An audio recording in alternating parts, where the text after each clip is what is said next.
If anybody's interested in my story and how I got into real estate, the recent video I did with the Bigger Pockets podcast, I can link it here. I don't know, I'm still learning this stuff, but it'll be up there.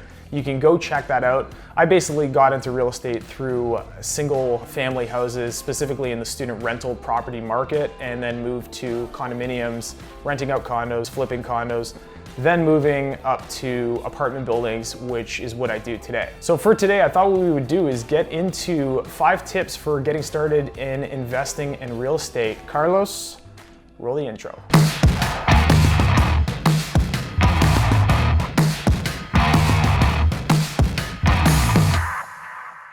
Short-term and long-term goals. I find when it comes down to real estate, you need to have a clearly defined target.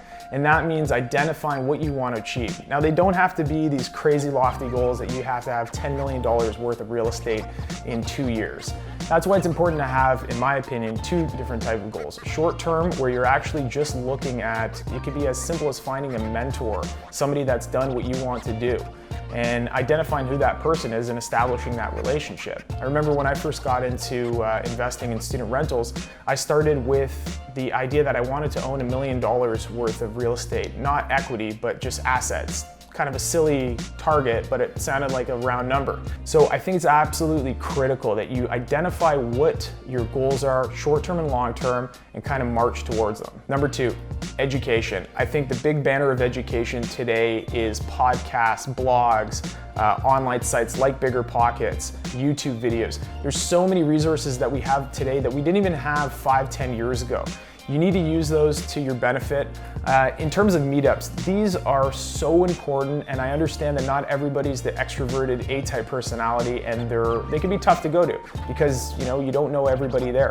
But I will tell you, you will find such a diverse amount of people, and every major, minor, periphery market will have some sort of meetup.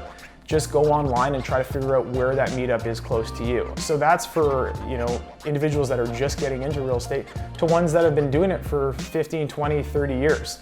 All good resources, and it's something that you need to get out to. And not just for the education component, but it's exposing yourself to the investor community and looking at the person across from you that maybe has $30 million of real estate, being like, that person's not so much different than me. Tres. All right, this one is finding either the property type or geography, basically the area in real estate that you want to invest in.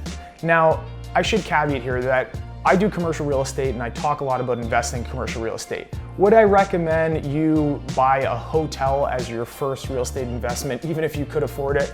Absolutely not. There are some intricate areas in real estate that are very specific and take years to hone your skills. And there's a reason that a natural progression for people that eventually move into the commercial side is typically buying single family, buying a duplex, maybe buying a small apartment building, retail, office, industrial.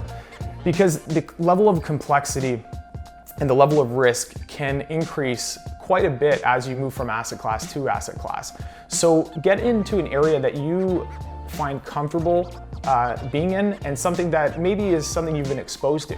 So like I said, student rentals was my first property type that I invested in, and I was a university student at the time. So for me, it was like, well, I was living with a guy that his dad owned the place, so okay, he seems like a normal guy. Why can't I own one of these and rent it out to guys like me? So find an asset class, a geography, a property type that you find interesting and focus on that, and learn everything you can about that area in real estate.